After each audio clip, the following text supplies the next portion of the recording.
is a video production, website creation, and then Verdant Technologies is actually the brainchild of one of our high school students who attended the Drive Camp last summer, which was an entrepreneurial camp. And he's actually went and got an LLC already. And he's still kind of feeling his way through what kind of a business he would like to have. He can't really zero in on the product he necessarily wants to sell. But imagine him, he could be in this place. As long as he pays rent, he can come and we can help him out. So this is where we envisioned, but actually this is the grant that we did not get. The money was to renovate this place. This is behind the Boys and Girls Club inside of the Harmer Community Center. This is what it looks like right now. And so this is the basic floor layout that we had in mind for this. And right here, we would build a wall between the two of them. We would have place for businesses along there. This would be our collaboration space. We would have our BB2C coordinator housed there because we need somebody to kind of hold the calendar for the place and be able to bring in students and bring in folks to support. And then the Boys and Girls Club gym is on the other side of that, and that would not be part of the epicenter.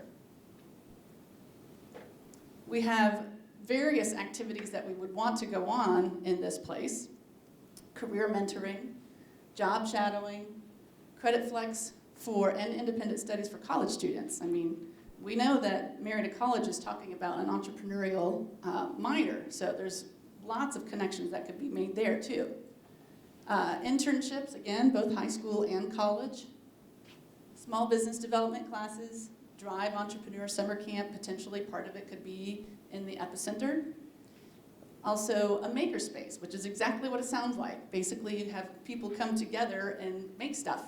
And we could, in the original grant, we would provide like a 3D printer, kind of a fab lab if you've ever heard of that kind of thing. Junior PioPitch, that was in our grant. Imagine if our students could have junior PioPitch at the epicenter and then come to the real PioPitch and be standing right where I am right now. And building bridges to careers professional development, in which we bring teachers in and then create that network there between the teachers and whatever businesses happen to be there. We have an example, actually. Right here you can see that there's some things set up. Resolve Studios actually is kind of taking residence in there. And Resolve Studios is interested in this place because they are building a rather large sculpture that's going to be presented at the Parkersburg Art Center that didn't fit in their studio. So this is kind of they're growing and they needed to be into this place. And they're already doing some of the things that we would like to occur in the epicenter. They're doing mentoring with fourth grade students at Harmer and also with middle school students from Marietta Middle School. So this is just an idea, an example of the kind of thing that could be going on here. So the epicenter, through the writing of the grant, we actually had several different collaborators, and a lot of the concept, the background, the basic idea of the epicenter is, a lot of the work around that is already complete because we had a whole series of meetings in writing the grant. All of the schools in the county were involved in that conversation. Marietta College in Washington State, and a very wide variety of organizations all came together in a variety of meetings to discuss the concept. So we didn't get the grant to renovate the space. And one of my particular jobs is actually building bridges to careers is a boundary spanning coalition, essentially. Basically, we're trying to kind of span the boundaries between education and business, between education and the community, between education and other organizations that are out there. We have a wide variety of adults that participate in the committee. And when we were thinking that we would get the grant from the Department of Education, that seemed to kind of fall within, my realm as the Building Bridges to Careers facilitator and also as an employee of Marietta City Schools. But without having the grant from the Department of Education, I kind of feel like I've gotten to the end of my boundaries. And as a boundary spanner, that's really kind of frustrating that we've got this amazing project that we have a lot of people in support of, but we can't seem to get across that boundary. So basically my question at this point is, we want to move forward, what do we need to do to move forward, and who should be involved in that process? Looking at this as like a career pathway or an entrepreneurial pathway, that student participated in Drive Camp, got an idea. At Marietta City Schools, he was able to take entrepreneurial coursework at our high school and actually receive college credit for those because we have dual enrollment. So if we were to be able to bring this student with their business idea into the epicenter, first of all, like I said, the rent would be like cheap, but then there also would be there with other business folks, and there would be lots of different collaboration time. So the Small Business Development Center, Pamela Langford, has already offered to come and have classes there. So what I envision that could occur there is you've got students at the high school level, you've got businesses that are residing there, they're the entrepreneurs in residence, you've got potentially college students that are coming over there, you've got teachers that are there, and you have other community folks that are interested in what's going on. So if you have events that are going on there, all of them could be collaborating with each other to continually develop and grow ideas. And then if they're in the epicenter and they're successful, then they could potentially move into their own, real business residence, whether it's on Main Street, whether it's, a larger business. It's kind of like a stepping stone to actually jumping forward with their business. The students that participate, for example, in the flex credit. So let's say we have a student that isn't really sure what they want to do with themselves. They could create this independent study flex credit. They would work with a teacher. They could work with our Building Bridges to Careers coordinator. They could work with each of the businesses that are there. So the student comes and they could do rotations with the different businesses that are there and kind of learn and experience business at various stages. And then even if they're not interested in starting their own business, the soft skills that those students would learn, the transferable skills that those students would learn, the employability skills that those students would learn are not skills that they would have learned in like your traditional educational situation. So I foresee several different layers of work that could be going on here and a wide variety of activities. I'm thinking about dollars and cents. Yes. And as part of the presentation, and I haven't read the proposal, so I don't know about the models, but I'm wanting to ask a little bit about the operational models once it's developed. So certainly we could all collaboratively maybe think about other resources in terms of the renovation costs. But I'm thinking about, when you're presenting, talking about 3 to 6 small businesses, I do have a kind of traditional mindset around business incubation, so I'm thinking kind of what are other examples. I think it's a great opportunity. The epicenter, I love the name of it. I think it's a great opportunity. I think out-migration of our community youth is a challenge, and so knowing that you can stay here, the resources are here, here's the resources at a one-stop shop location, I think that there's a lot of benefit all around, so I think it's a good model. But from an operational standpoint, if the thought is maybe 3 to 6 businesses, what's the income generation? What's the revenue look like to operate it? What kind of models have been developed around that? Being located at the Harmer Community Center, there was no expectations that we paid rent to the Harmer Community Center. And so that kind of freed up, funds that would potentially be needed in another place. The businesses that were there, the rent that they would pay would actually go to the increase in utilities. And we were intending to have different modules, like I mentioned, a 3D printer. And there's a variety of different other pieces of technology that you could have, and that could be open for local community folks to come in and rent and spend time with developing their idea. That is something that occurs in other small business incubators and other fab labs and other places. So there could be income generated there as well. The space that would be provided in the collaboration space, there are definitely a wide variety of things that could occur in there. And I've even had someone approach me about teaching like videography classes using this space and renting the space. So there's another way in which to generate funds. By utilizing the Building Bridges to Careers coordinator, that doesn't increase funds because that's already part of this person's job. And then, so the oversight and keeping the calendar for this place would not create more income or would not necessarily add to the funding needs for the particular project.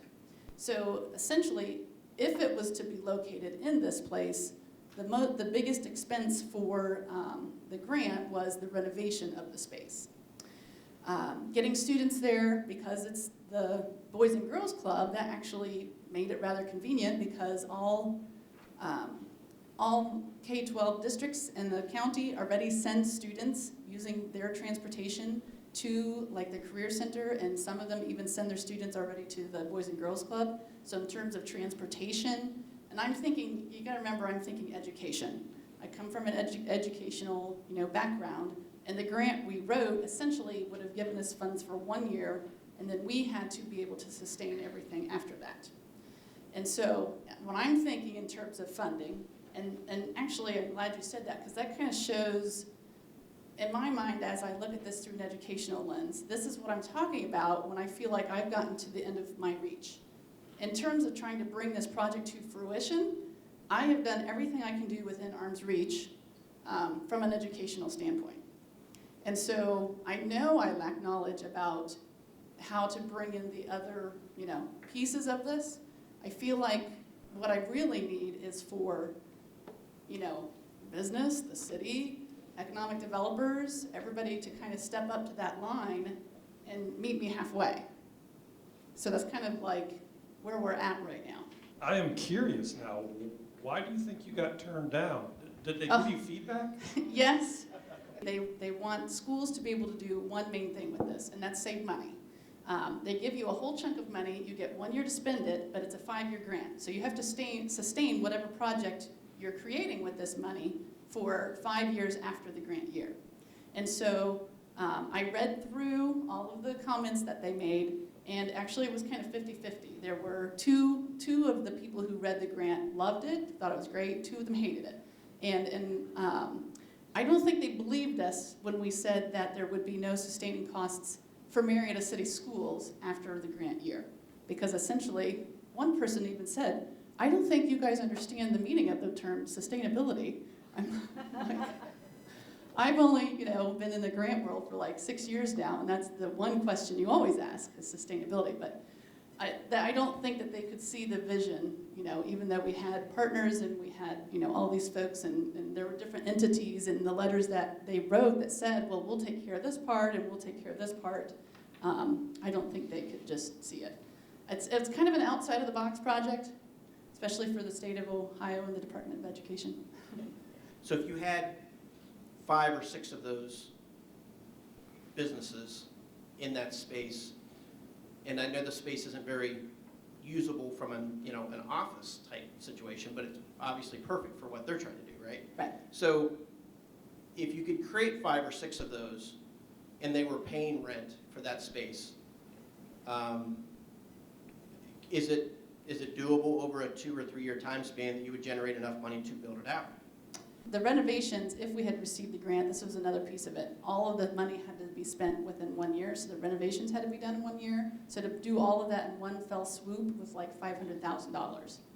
So that's why we went for the straight A grant, because we thought, well, that gives each school could apply up to $1 million. So that's essentially why we kind of started with that particular grant, because they would give us a large chunk up front. Now, it could be spread out. I mean, I certainly see, it could be phased out. But again, that's kind of where my educational background helped to kind of put education into this. And I know and understand the career mentoring and all the collaboration and the amazing things that can happen for kids and for the community and, bringing kids and adults together. I have a really good grasp of that part. But in terms of, what would be needed in this large of a project, I don't necessarily have what I need to understand that part. It's hard to find just raw open space, right? If you have an existing business, you have a facility, right? When you get to the point where you need that raw open space, you don't really have it. So if you could come in there with the understanding of, okay, you're going to do X number of hours of mentorship for our high school students, maybe you could build it out that way.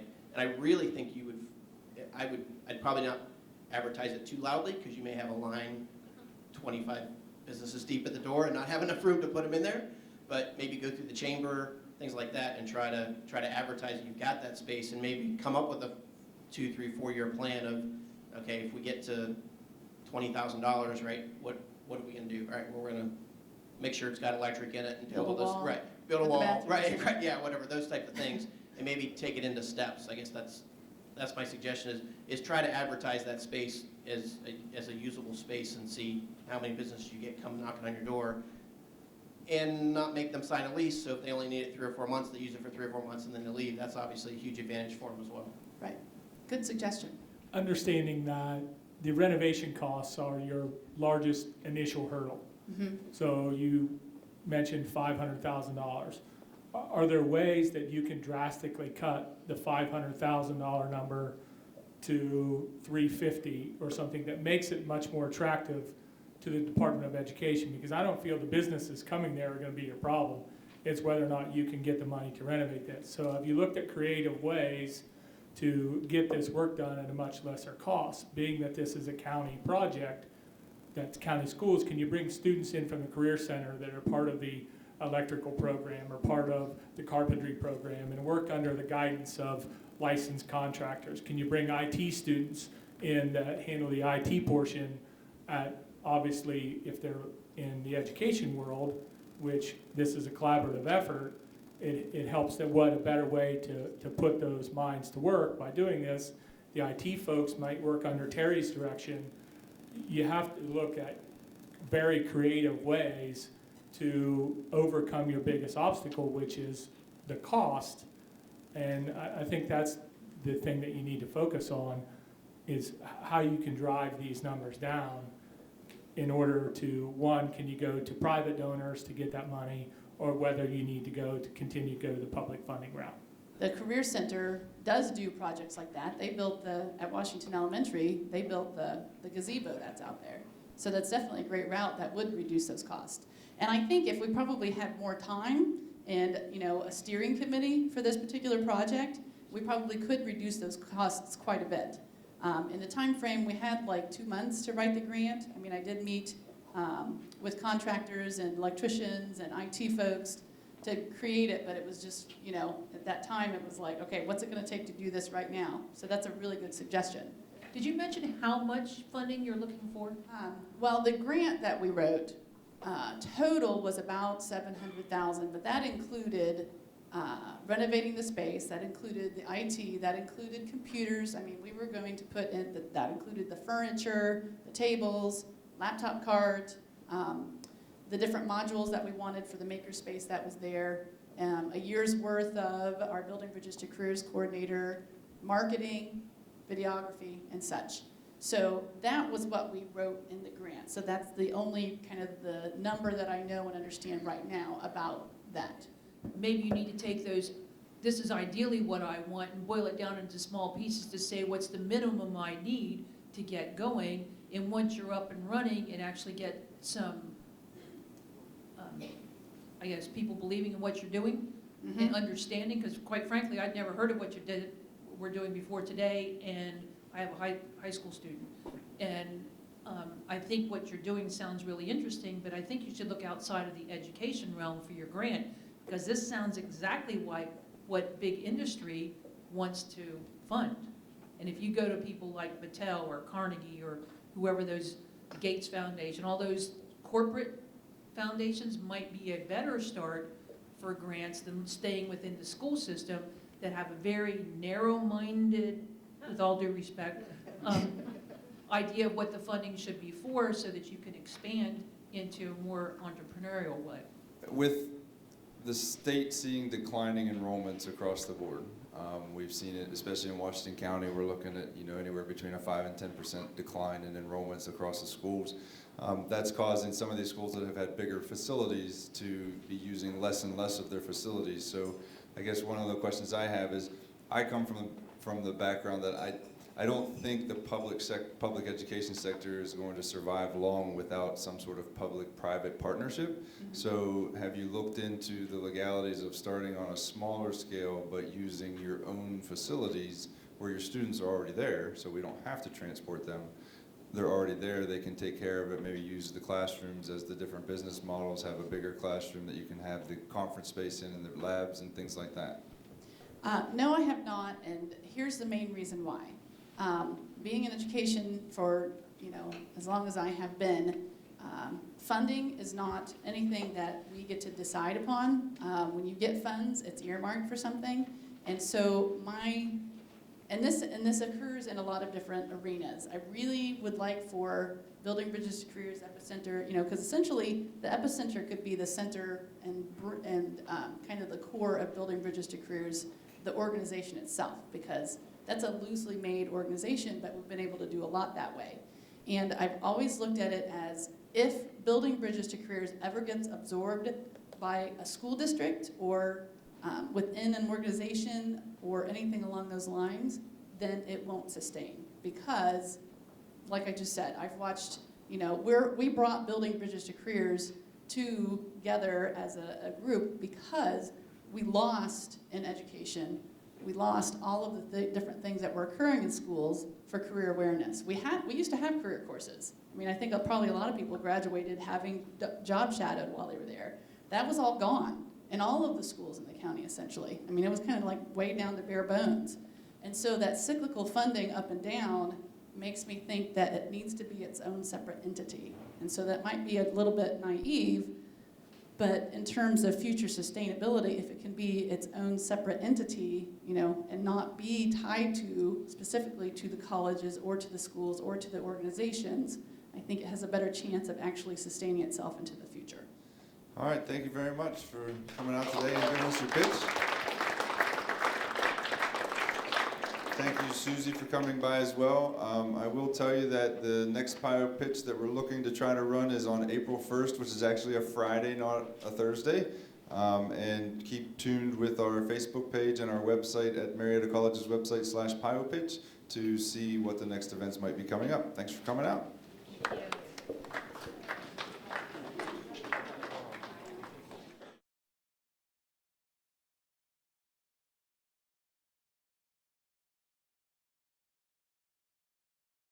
That would be great. Do you have Bill Gates' number? It's on the internet, for sure.